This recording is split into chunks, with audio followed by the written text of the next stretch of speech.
Welcome to Post Fight with Ray Thompson. This show is powered by MMA Crypt. For more interviews and podcasts, please subscribe to our YouTube channel, MMA Crypt. You can also follow MMA Crypt on Facebook and Twitter. It's at MMA Crypt on Twitter and MMA Crypt on Facebook. To follow me, it's at MMA Mental on Twitter, Ray Thompson on Facebook. I'm now joined by James Krause. James is coming off a big victory at UFC 173 against Jamie Varner. James, thank you very much for joining me. Hey man, thank you for having me. I appreciate it a ton. My pleasure, and congratulations on beating a very tough fighter in Jamie Varner. Thanks, man. Yeah, he's super tough dude, as everybody's seen. You know, heart of a warrior. Very cool guy. You know, it was an honor to fight somebody of his caliber. I was going to say, because he's been around for quite a while. He was quite big in the WEC. He's had some really exciting fights, as have you, of course, in the UFC as well. So, what were your views on facing him, as an opponent? You know, I was excited. I think the UFC thinks highly of me, or they hate me. One of the two. I'm not sure which one. But you know, they obviously thought that my skills matched up with his well, and I think they put on the fight. Because they knew it was going to be an exciting fight, and I think that's also why they put us as the first fight on pay-per-view. Yeah, it's mad. You say about hating you or liking you. I think they like you, but you haven't had an easy fight yet in the UFC, have they? They've chucked you right in the deep end with Sam Stout, then Bobby Green, and now Jamie Varner. They're kind of really building you up, aren't they? Yeah, I think so, man. I'm not really sure, but they threw me in the deep end, and so far I'm swimming. You know what I mean? I'm doing good, and all I can do is keep training hard and keep getting better every single day. So I wanted to ask you. You mentioned there about being in the opening bout on the pay-per-view. This was, of course, your first main card fight. What was it like opening the main card of a big pay-per-view event? You know, looking back on it, it was awesome. You know, it's just another notch on my belt, another milestone in my career. But at the time, you know, I really had to downplay it and just, act like it was just another fight. None of that stuff matters when you get in there and you're fighting. You know what I mean? So I had to treat it like that until after the fight. And now looking back on it, it's awesome. You know, I'm excited that I was on the main card and I got to kick off, a really big card at, UFC 173 fighting at MGM. You know, it's just another milestone in my career.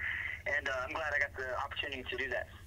Now, I think it's fair to say between you and Jamie Varner, it was a very even match. Even going in on paper, it was very even.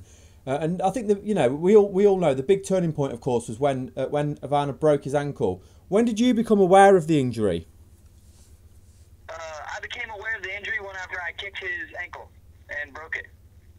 So did you notice then? Obviously, you kicked and broke his ankle. When you saw him trying to stand, you were aware that the injury was as bad as what we found out it was afterwards. I knew it was injured. I was not sure to what extent, and I really started finding out, as he kept falling over. You know what I mean? That's when I knew he was in trouble. But yeah, I mean, the kick is what broke it. I did it, and then I'm not trying to, I'm not proud of that or anything. But I just want to make it, I want to make it clear that it wasn't. It wasn't an accident that it happened. It's not like he rolled his ankle and broke it himself.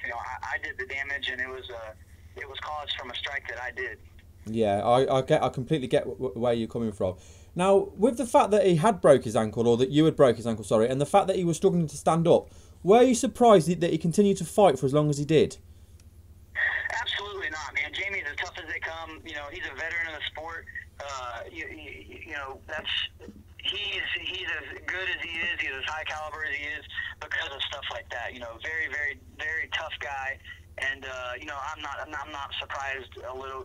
At the least bit. I don't expect anything else but his warrior spirit. I completely 100% expect him to fight until he can't anymore. Yeah, and I think we see that from a lot of the fighters, especially the higher up you get, and of course, you're at the highest level now, so you're going to get that kind of spirit from fighters. The only thing is, you worry about fighter safety. Knowing the way the fighters are at this kind of level that you're at now, do you think that somebody should have stepped in and stopped that fight, i.e. the corner or the referee? Because, I mean, once he couldn't stand up, he couldn't fight. Absolutely not.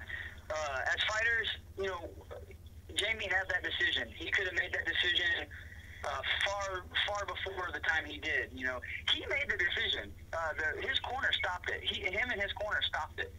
He could have kept fighting, you know what I mean? But he just physically couldn't. He could have gotten himself out of that fight earlier, and I respect him for not doing that. You know what I mean? Like he easily could have fell on his back and tapped or whatever, and nobody would have thought twice about it, you know. But he's a tough dude, and he chose the warrior way out, you know, and live by the sword, die by the sword, you know. But absolutely not, man. That dude was still dangerous the whole round, you know. He was throwing heat at me, and he was trying to knock my head into the fifth row, you know. I mean, he was still absolutely dangerous the whole round. So, no, man, you know, as a fighter, live by the sword, die by the sword. Man, nobody wants to get taken out of there too soon. So I think Jamie made the right decision in fighting as long as he could, and I applaud that. You know, I respect that. I look up to him for that reason. How did you feel then at the end of round 1 when the fight was stopped? I got up and I knew I had a very, very good feeling that he was not going to get out of the round. You know, it's always great to win, man. I'm not going to act like it's, you know, it was awesome to have a win over him. And, you know, people say it's a cheap win because of injury. You know, I don't feel that way. I feel like I'm the one that causes damage, and, you know, it's unfortunate that it happened, but, you know, I can't do anything about it. It is what it is, you know, and I just got to move on. So, to answer your question, I'm very happy with my win over Jamie Varner. You know, and I would fight him again if he felt cheated or slighted in any way. You know, it's unfortunate, but it is what it is, and there's nothing I can do about it now. Yeah, I personally didn't think that it was a cheat win. I mean, like you say, you never really want see anyone getting injured, but you threw the strike that caused the injury, and Jamie Varner, like I say, he's a tough guy, and he was still fighting even when he was injured. It was, in my eyes, it was a solid victory. Now your record is now 21-5, and your UFC record is now 2-1. But the one loss we saw was a controversial loss because there's quite a few groin shots. And then even the shot that landed, it was questioned whether that was a groin shot or not. The ref said it wasn't. But even if it wasn't, it was so close to groin. With the fact you've been hit there a couple of times before, it was very dubious. So with that in mind, would you like a rematch with Bobby Green? You know, that's up to the UFC. You know, if they offer me the fight, I would absolutely take it against Bobby. But if they never offered it to me again, I'm not a guy that looks backwards. You know, I like to look forward. I'm going to push forward. And I'm over that fight now. If they offered me to fight again, I would absolutely 100% take it. If they never offered it to me ever again, I would not lose a minute of sleep over it. So, you know, that's up to them and the fans and what fights they want to see. And you know, I'm over it though. It's I gotta push forward and look to the future now. Well, if taking that into mind, then, have you got your eye on anyone you would like to fight next, just to keep yourself moving up that lightweight ladder, because it's such a stacked division?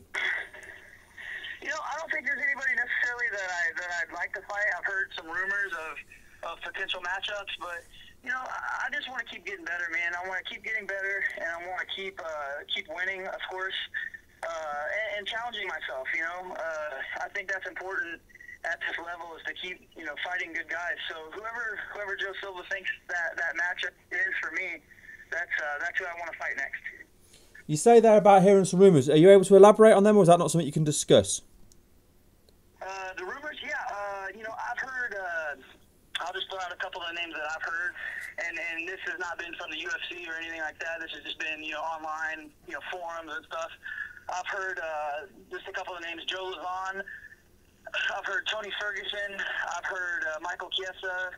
I've heard, gosh dang, what's his name? Danny Castillo.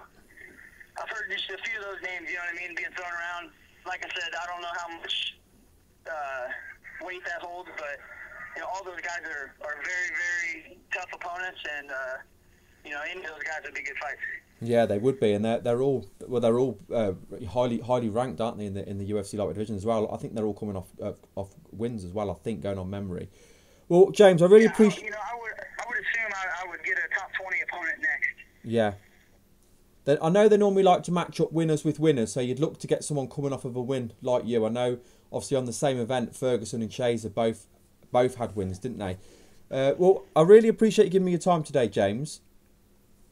Hey, no problem. And before we let you go, I just want to give you a chance to do some shout-outs. If there's anyone you want to thank, and then any sponsors you want to shout out as well. Absolutely, man. My gym, Glory MMA and Fitness, where I lease them in Missouri. United States, you know, that's one of the best teams on most best and underrated teams in America. You know, I'm blessed to have such a great team behind me, and then my number one sponsor, Decern Royalty, for just backing me, constantly. Man, these guys are a great family to be a part of. So, just those two, and then thank you for having me on. My pleasure. I can't wait till you step back in the cage again, James.